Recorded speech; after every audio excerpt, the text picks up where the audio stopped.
નમસ્કાર મિત્રો, આજે અમે અમદાવાદમાં આવ્યા છીએ. અમારા શારદાબેન છે, એમને અમે રેનોવેક્સ નોવા આપી હતી. એમને જે પ્રોબ્લેમ હતા એ એમના મોઢાથી બોલશે. હા, મને 12 વર્ષથી ડાયાબિટીસ હતી. તો હવે મેં 2 બાટલી લીધી, એમાં મને ઘણો ફરક પડી ગયો. મારે 200 ડાયાબિટીસ થઈ ગયું છે. મારા હાથ પગમાં બળતરા થતી હતી પણ મટી ગઈ છે. હાથમાં ઝંઝણાટી થતી હતી તે પણ મટી ગઈ.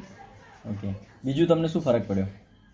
બીજું બધું શરીર બહુ ભારે ભારે ને વજનદાર રહેતું હતું ને એ પણ મને સારું થઈ ગયું. ઓકે, તમને કેટલા વર્ષથી ડાયાબિટીસ કીધું તમે? 12 વર્ષથી. અચ્છા, અને તમે કેટલી બોટલ ખાધી છે રેનોવેક્સ નોવાની?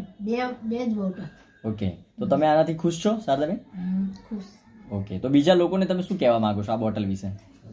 એટલે આ બોટલ સારી છે અને જે પણ લે એને માટે સારી છે. Okay, rocking. રેનોવેક્સ.